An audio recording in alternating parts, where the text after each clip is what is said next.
Oh boy, today's episode is a special one. Today's episode contains the scene that the second I saw it, I knew I needed to make a video on this series. So let me ask you a question.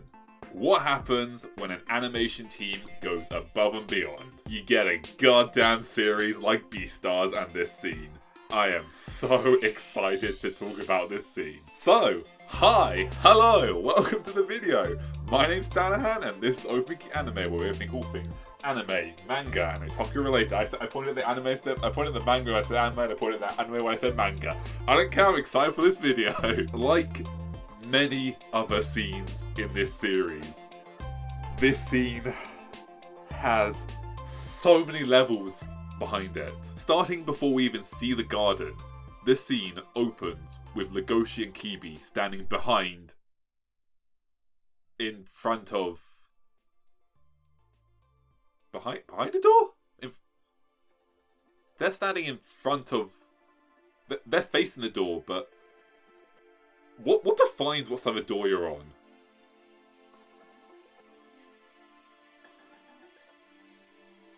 I guess it's whatever side of the door the person's perspective who is stating it is standing on, right? So from Legoshi's and Kibi's perspective, they're standing in front of the door, but from Haru's perspective, they're standing behind the door, but they're also standing in front of the door from her perspective as well. Huh. Also, what about revolving doors? Can you stand in front of a... Wait, what? No, wait, hold on. Revolving doors. Can you stand in front of or behind a revolving door? Because they're revolving. At what point are you standing in front of or behind a revolving door?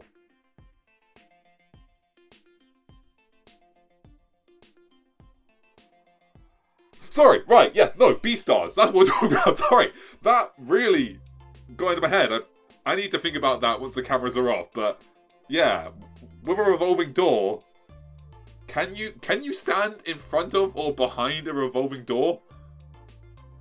Beastars though, let's talk about Beastars for now. Legoshi and Kibi are standing on one side of the door when Legoshi gets this whiff of sense in the gardening club, presented in the oh so beautiful X-ray vision, representing all the different scents by all the different colours of the flowers, forming their namesakes in his mind, as well as Haru's scent. And oh my god, this is beautiful. I love the animation in this scene so much. Can I count this as the little thing? Actually, not screw it, it's my show. I make the rules. Yeah, this little thing. Let's call this out. Studio Orange and Paru.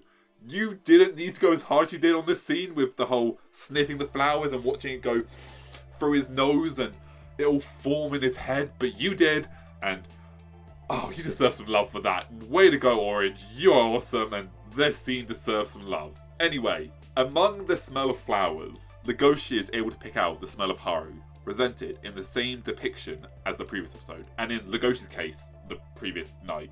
Is this backwards?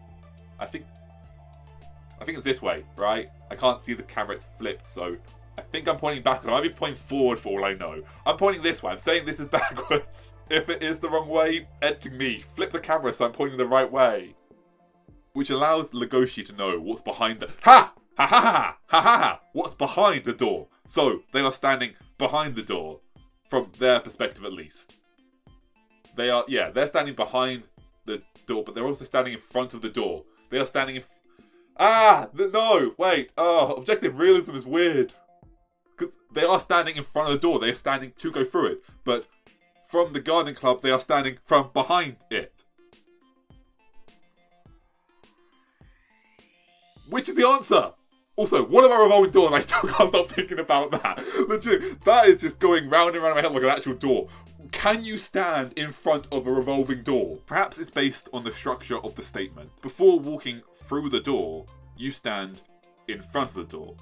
However, once you've walked through the door, you also stand in front of the door. Exact same sentence, but different connotations. Anyway,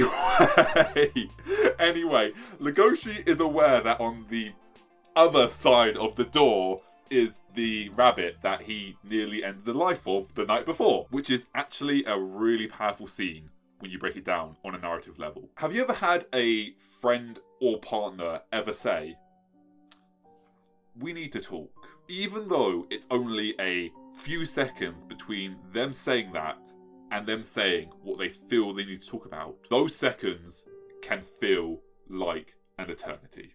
Maybe you already know what they're going to say. Maybe you know exactly what's on the other side of this conversation. Or maybe you have no idea and your mind racks itself trying to figure out how the next few minutes are going to play out. But that 5-second window of them taking a breath to talk can sometimes feel like the longest 5 seconds of your life. It's the same with Legoshi. He knows exactly what is on the other side of that door before Kibi even opens it. However, before Legoshi has time to compose himself, Kibi opens the door, light floods into the hallway, the camera pans around to the front of Legoshi's face, and the scene transitions from Legoshi's shocked face to Haru in one clean, beautiful transition would be monetary, or not necessarily. I messed up that word though. This is a beautiful transition, changing the perspective from looking at Legoshi to viewing the world through Legoshi's point of view and seeing Haru. And while this is only a 10-second clip for us, internally, who knows how long it could have felt for Legoshi. Returning to the start of episode 2, I mentioned that I think in this scene took place in a much shorter time frame than we're shown, as the waterfall is frozen in place, alluding to the idea that time isn't exactly moving, or at the very least, moving at a much slower pace, to the point it seems like time isn't moving. Of course, I could most likely, very possibly, almost certainly be reading way too deep into the situation, but it's interesting that this is the one scene that Orange chose not to animate the waterfall, whereas in every other scene the waterfall is in, it is actively moving. But back to the scene we're talking about today. Legoshi is literally seeing the light. And of course, it makes thematic sense that the light would blind Legoshi, because he is a wolf coming out of a dark hallway into a bright day. Even as humans, we experience this. Have you ever woken up in the middle of the night and checked your phone? It's blinding. Wolf eyes are far more sensitive, so I imagine it's on par with that. Though I'm not an expert. It could just be a narrative, cinematic choice to do it that way, but it also makes, characteristically correct choice. That wasn't the right choice of wording there, but you know what I meant to say, right? As a character, it makes sense that Legoshi would be blinded by the light because he is a wolf with much better eyes who is adapt to seeing in the dark. So the sudden change from dark to light would initially blind him. However, once the light does fade, the scene fades in from white to reveal Haru standing between two walls, once again alluding to the concept of characters within the series being boxed in. Despite Haru being the only one in the shot, the camera is shot from a distance, still making Haru appear much smaller than cinematically necessary. However, on a narrative level, implants the symbolic ideology that even when Haru is the only one in frame, she is so small she is unable to take up the entire scene. Unfortunately, this can also be very easily argued, as there are many scenes in which Haru does take up the entire shot, but it also doesn't mean it's not a valid possibility or observation.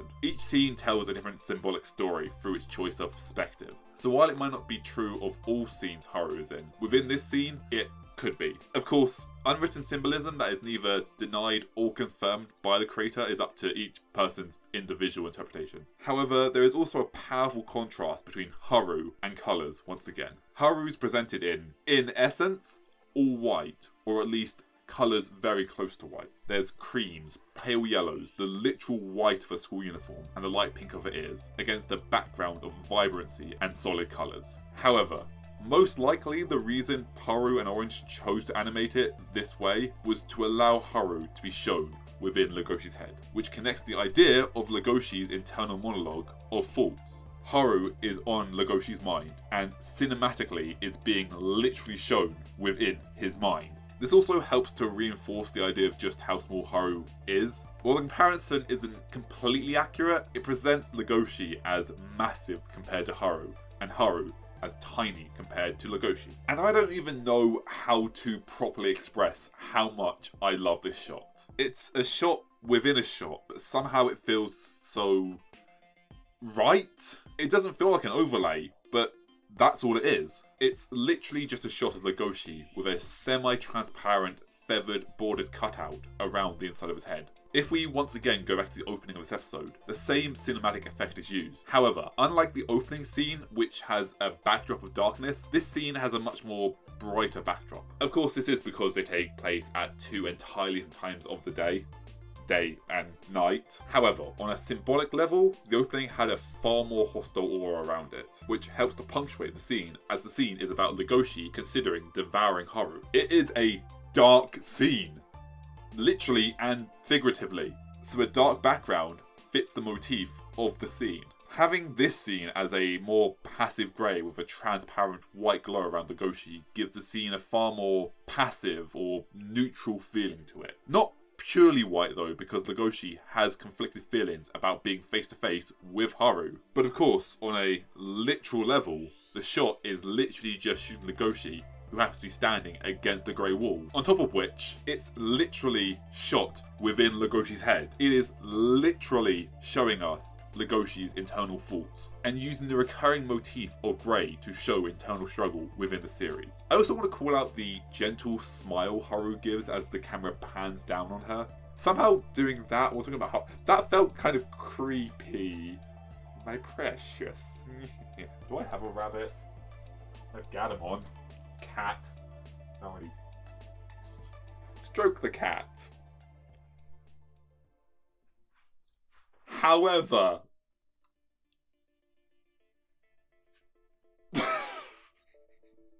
moving on to the next shot, and this scene right here. This shot, this moment right here, the first time I watched this series, the second I saw it, I knew I needed to make a video on it.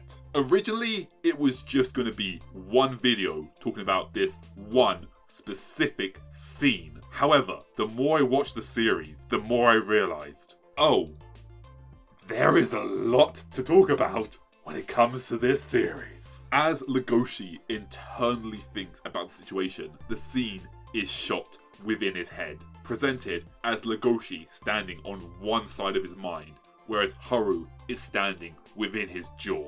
The shot is also literally being shot within the shot of the shot, I think. Yeah. The shot of Legoshi's head is literally just a much more zoomed in version of the camera angle of the shot of the full body shot of Legoshi. It's the same shot being shot within itself while also showing itself. It's fucking awesome! However, the way the shot is shot, Haru is standing within Legoshi's jaw, and Legoshi stands inside of his own mind, in the location the brain would be. And let's not ignore the beautiful use of colour in this shot.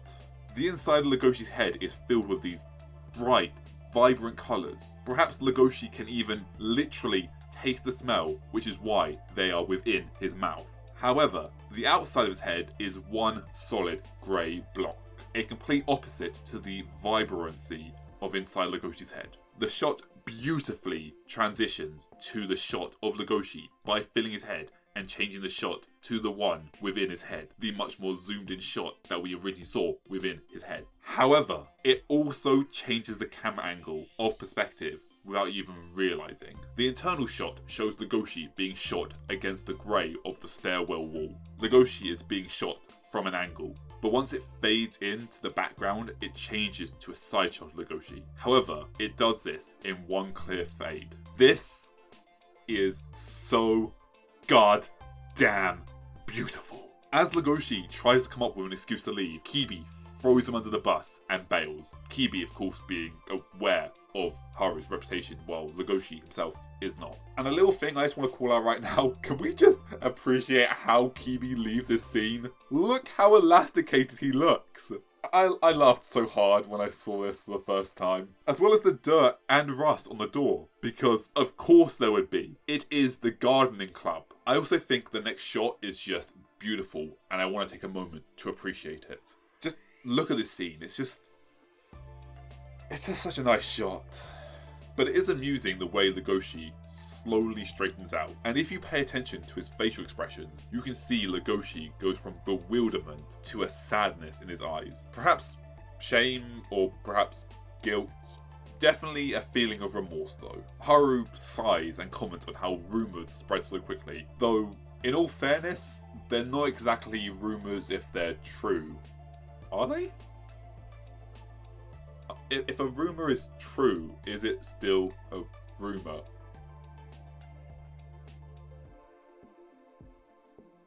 I don't know actually. Is that true? If a rumour's not true and it spreads, then it is a rumour.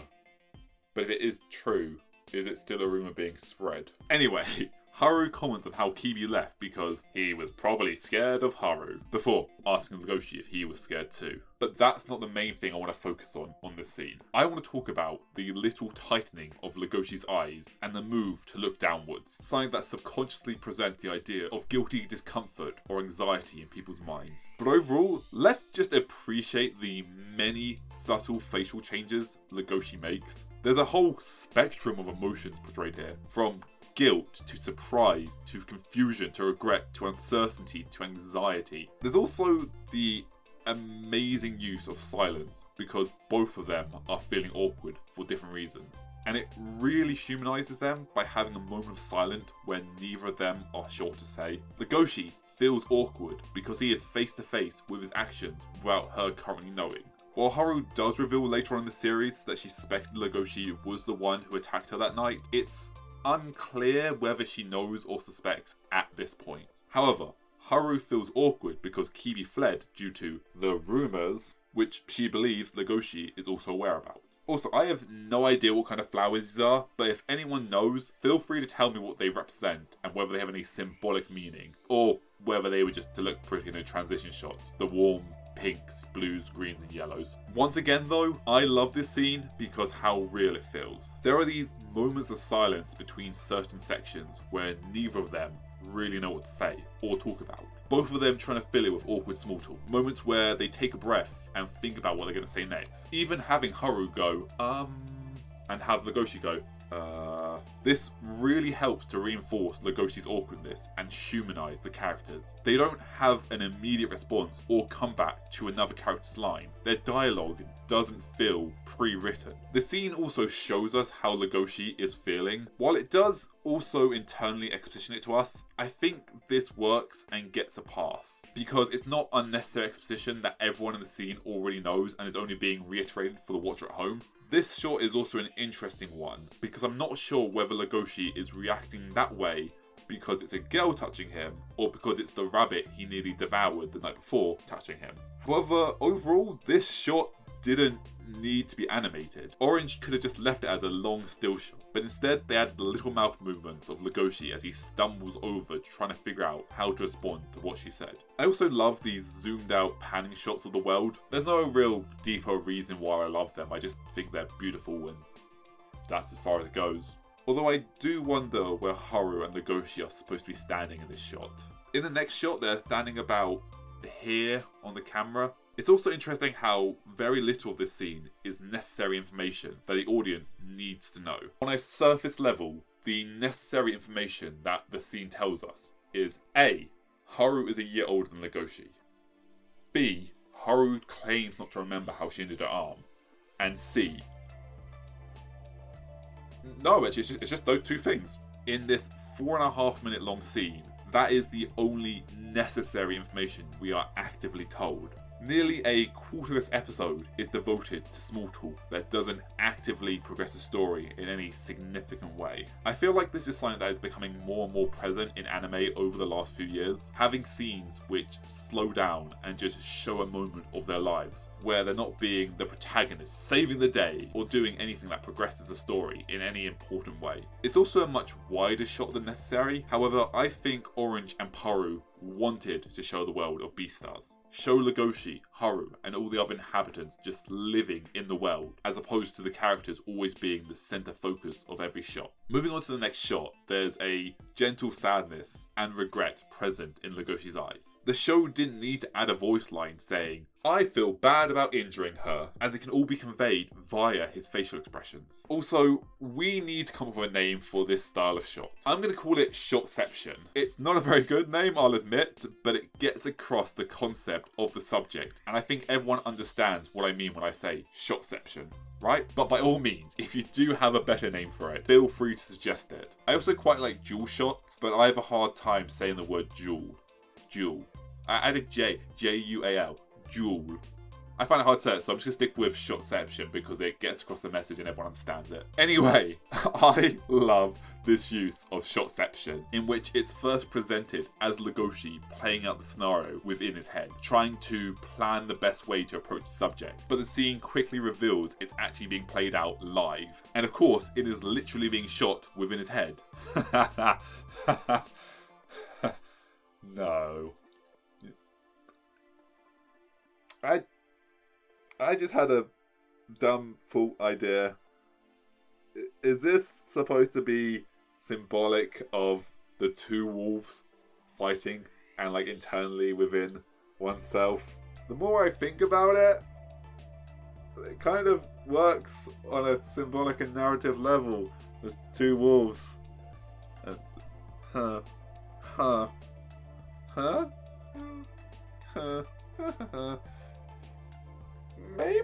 Maybe not. Maybe. I don't know. We can watch as Legoshi struggles to argue with himself over addressing the subject of Haru's arm. But Haru claims she doesn't remember how she got the injury. She suggests it happened during a bad dream. Of course, in reality, she is fully aware exactly how she got the injury, but it's unclear whether she suspects that Legoshi is the one that currently gave it to her. Perhaps she is aware and just wants to move on from it. Or perhaps she believes Legoshi is the one who devoured Tem, and if she lets on she knows, Legoshi will kill her too. Or even that she knows that, but plays it off because she doesn't want to be seen as vulnerable in any sense of the word. However, this shotception is interesting as it isn't actually an actual shotception. The surface behind Legoshi is the wooden wall. However, within the shot, it's presented as a grey void. This could be symbolic of the ideology of unclear truths depicted in black and white, now intermingled and unclear as presented as a mixture of both, that being grey. Or it could be that they just kind of wanted a neutral colour background to help draw the eye to the events happening within Legoshi's head, so, you know, use grey. Could be the other reason though. However, in the next scene, oh boy, in the next scene, we talk about the misunderstanding, which is going to be an interesting topic to discuss because I need to address and talk about and discuss the symbolism and deeper meanings behind certain topics, including what happens in that scene, which I feel like just Paul's like laughing. Oh, what did I just do? What did I just do? Ow! What did I just do? I don't know. But yeah, in the next scene, that actually really hurts. In the next scene, we are talking about the misunderstanding where Haru believes Legoshi wants to sleep with her. So if you want to watch that, now you can click this video on screen. I'm going to go deal with this because it actually really hurts. Bye.